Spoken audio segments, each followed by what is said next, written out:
Oh my gosh, there's so much evil for one show. What are we gonna do? What you gonna do?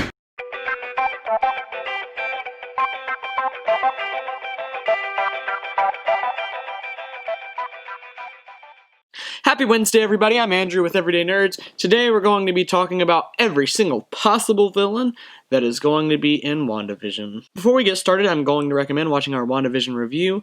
I'll put a card up to it right now, and I'm going to reference it a few times and not go over some of the things we talked about in there. So if you want full depth on why these villains could be coming, go watch that video first. Then just come back and hit play and finish this video, because I promise it's going to be worth it. Gonna also ask you to hit that subscribe button if you haven't already. It really helps us out because we're trying to reach 100 subscribers and we're getting kind of close. But for now, let's get into it. First off, we're gonna start with the most obvious villain, Agatha Harkness. We're not really gonna talk about her that much because we did in the review, like, a lot. But just a little gloss over in case you don't want to go watch it. She's probably the most likely of a villain that I'm gonna cover. But we think she's Agnes, the nosy neighbor character. Agnes, Agatha Harkness. It's kind of just the names put together. In the comics, she is an original witch from the Salem witch trials. She helped mentor Wanda and then later becomes the foe. In the comics, she also creates a place called New Salem that holds witches, wizards, warlocks, and she's the ruler. So maybe Wanda is in New Salem, and that's why everything is going down. Like I said, I'm not going to go over that too much because we talked about it in our review. Next possible villain. This one's a little bit of a stretch, but it's possible depending on how the season goes. So that would be Emma Frost. And I know what you're probably saying. No, there's no way, you're just throwing a name out there. But there's a little bit of evidence that maybe she's here, alright? So, Dottie, she's the leader of the community. She has some traits that are a little familiar if you're familiar with the character of Emma Frost. So Dottie and Emma Frost both say a line that's like kind of something they're known for. Just a little bit, and that's for the children. They both use that a little, like a good bit. It's kind of suspicious. So in the comics, Emma Frost becomes the co-head of Xavier's School for Gifted Youngsters at one point.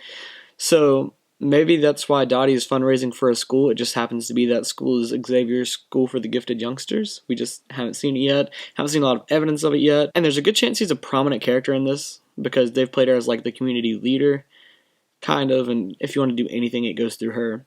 So maybe she is Emma Frost. And I know you're probably saying they're not going to bring the XMen into this, but I just want to point out Evan Peters, yeah, that guy, is in the cast without a named role, and he's the actor who was Quicksilver in the newer X-Men movies.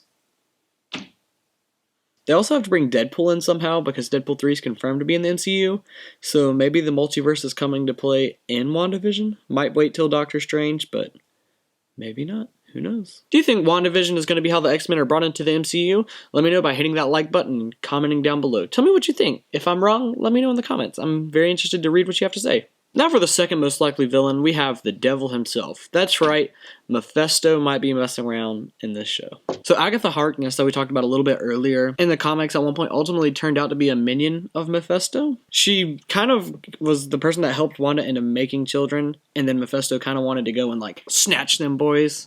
And I mean, it might be irrelevant, but a lot of people in the town are asking about why they don't have kids. And they do bring up kids constantly, like I said with Emma Frost, of for the children and stuff. But we haven't seen any other kids in the town as well, or a school. And you'd think if it was the talent show for the school, maybe kids would be there. But it's a little suspicious. There were none around. We haven't seen a single one. Makes you wonder what's going on here. And that talent show was also very cult-like. The devil, cults. It's a connection. Another thing that might be hinting at Mephisto's coming is every color we've seen until the very end of the second episode was red. A red helicopter, red blood. I mean, red. It's a little weird. But Mephisto is red, so it is possible Mephisto is disguised as Vision himself. With this theory I've kind of cooked up is based on a picture on screen right now that was released from Disney, where it looks like Wanda and Vision are about to throw down with each other. Big old brawl. Of course, right hand. Use the chair! Giants! But in that picture, Vision is floating in the air, Wanda has her powers ready to go. And it looks like they're about to fight. And why would these two be fighting? Unless Mephisto is controlling Vision, manipulating him. I mean, I think it's a very solid theory, and it's very possible, especially if Agatha Harkness is in this. She could be his, like, Handman. But along with that, Agatha also mentioned her husband in the first episode, but we've never seen him. He's the only townsperson we haven't seen. He's starting to believe me now, if you weren't. And Agatha also mentioned the devil by saying the devil's in the details. So, I'm just saying, it's really pointing to it. But then the last bit of evidence towards this is actually the big red gum that totally messed Vision up. That could be foreshadowing for what's to come, because big red gum wasn't out in the 60s. It came out in like 75, I think it was.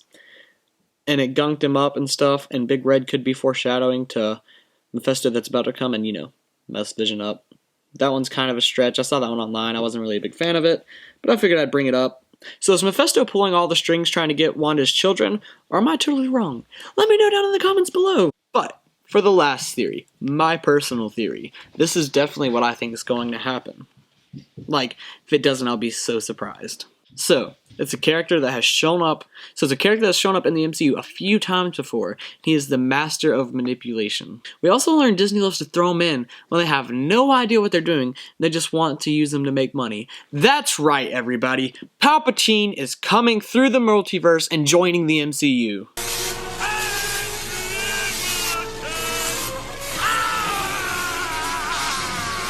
Man, he really does have unlimited power. No, not really. If that somehow happened, though, Disney really has lost it, and we need to cancel them. Before you say I lied, I actually didn't lie, because Palpatine is in the MCU. Don't believe me? Let's reference Spider-Man Homecoming, when Ned shows up to school with his Lego Emperor Palpatine. He did show up, it just wasn't the normal version, so I didn't lie. And he's in that movie a few times, you can just see him throughout. So, it's very unlikely that'll happen. That's kind of just a joke I made. But after we saw the sequel trilogy, I still won't rule that option out, though. Nothing will stop the return of the Sith! But that's going to do it for us today. If you like this video, please be sure to hit that like button. Hit the subscribe button if you already are not a subscriber. That really helps us out as we're trying to reach 100. And be sure to punch that bell. It lets you know every time we post a video, so you can just tap it on your phone or in your notification spot on YouTube and go watch our video. So until next time, I'm Andrew with Everyday Nerds. Peace out.